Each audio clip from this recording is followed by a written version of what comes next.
Julie Tégérisot, bonjour. Bonjour.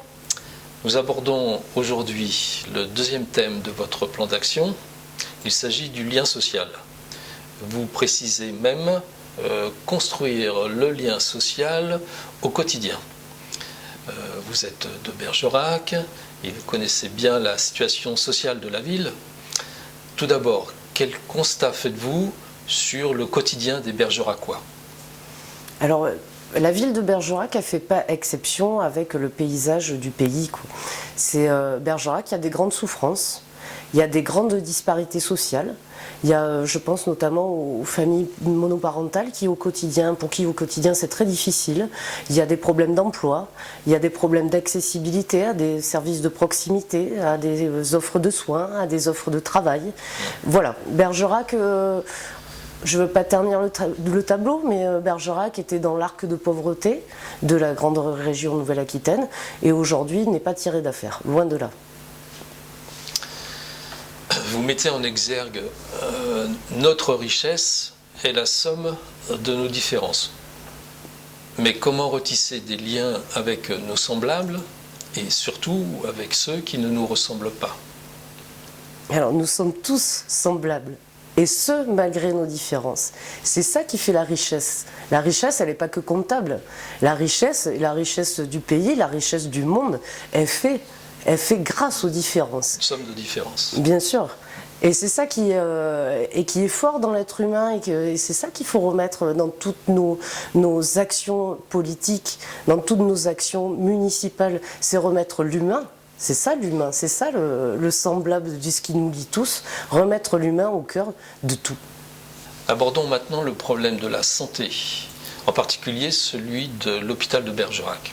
Alors l'hôpital, tout le monde en parle, tout le monde dit vouloir le sauver. Il y a quelques jours, le personnel de l'hôpital de Bergerac manifestait sa souffrance et son inquiétude quant à l'avenir. Que comptez-vous faire pour soigner l'hôpital? Alors il y a plusieurs choses dans la question. Il y a soigner l'hôpital, mais il y a aussi soigner les gens. Aujourd'hui, il y a un vrai problème qui n'est pas spécifique à Bergerac, mais le vrai problème, c'est qu'aujourd'hui, on regarde le porte-monnaie pour savoir si on va se soigner, ou si on va manger, ou si on va se loger. Ça, c'est inadmissible. Et là, c'est une volonté politique qui, on l'a vu avec la crise de l'hôpital de ces derniers mois. Vous parliez du personnel tout à l'heure. Aujourd'hui, les personnels sont dans l'incapacité de mener à bien leur mission de service public, qui est celui de soigner les humains. Donc oui, il y a un vrai problème dans ce service public qu'est l'hôpital de Bergerac notamment. Donc nous, au niveau de l'hôpital, nous voulons créer un conseil de vigilance citoyen parce que l'hôpital public est un outil qui appartient à tout le monde.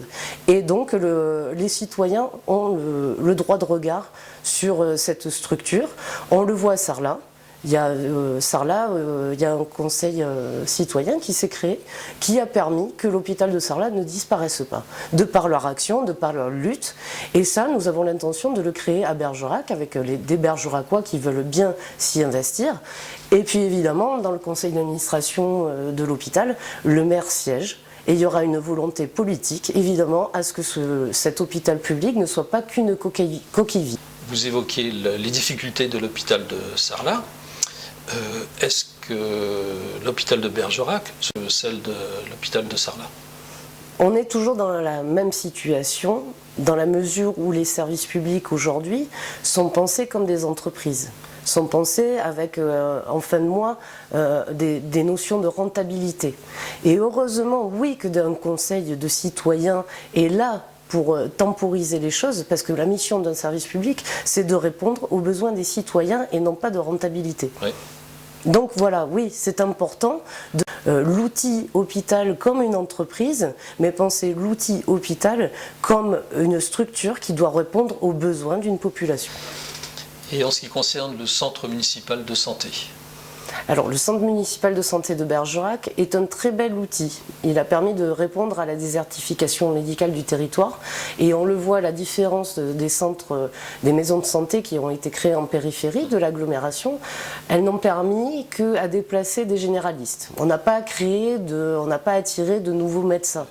Le centre municipal de santé a permis de salarier des médecins, d'en attirer des nouveaux, parce que la pratique aujourd'hui des généralistes ne s'envisage plus du tout comme à l'époque.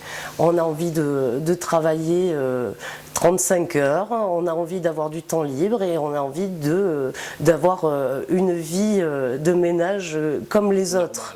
Voilà, c'est plus, il n'y a plus ce sacerdoce du médecin de campagne qui sillonne, voilà.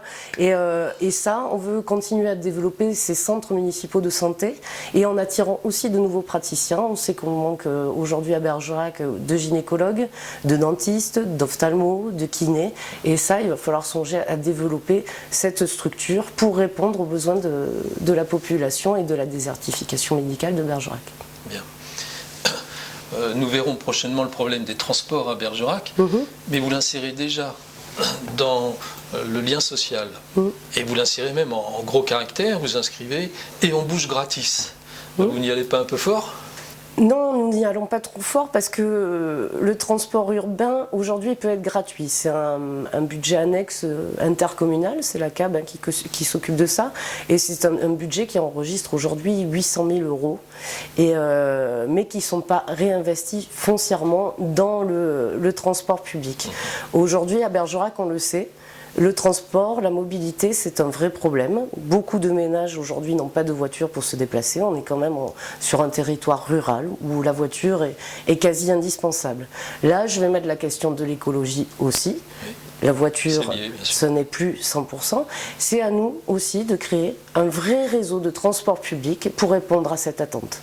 Et cette attente, il faut qu'on consulte les Bergeracois, qu'on consulte les usagers pour répondre à leurs besoins. Et ça sera l'une de nos missions dès qu'on arrivera aux affaires. Vous mentionnez aussi le bien vivre dans la ville, partout et en toute sécurité. Que proposez-vous aux Bergeracois pour qu'ils se sentent en sécurité sur tout le territoire communal ? Alors on va peut-être en décevoir certains, mais sûrement même.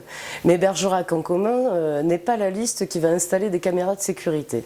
On ne sera pas le Nice de demain, ni plus proche de nous, Sainte-Foy-la-Grande, qui là encore, les caméras de sécurité n'a servi qu'à déplacer les problèmes. Nous, à Bergerac en commun, on prône le lien humain. Et donc notre police municipale, elle sera dans un rôle répressif, mais dans un rôle de lien social. On le voit aujourd'hui, la police aussi, avec tout ce qui s'est passé ces derniers mois, avec les luttes qui ont eu lieu dans la rue, le costume de policier est frappé, est malmené, mais c'est aussi parce qu'il y a une volonté politique à différencier leur mission de service public. Le policier, avant d'être une matraque, avant d'être un gendarme, vous voyez, c'est un gardien de la paix. Ouais. Et ça, Bergerac en commun, on a bien l'intention de remettre cette notion de gardien de la paix dans les rues de Bergerac pour discuter, pour faire du lien social, pour voir là où les problèmes sont instaurés et régler ces choses-là dans le dialogue, dans l'écoute et dans les actions. Julie Tégérisot, merci. Merci à vous. Nous nous retrouverons la semaine prochaine pour traiter un autre sujet important du plan d'action de Bergerac en commun. Il s'agit de créer des richesses soutenables pour favoriser l'emploi. Merci, à très bientôt.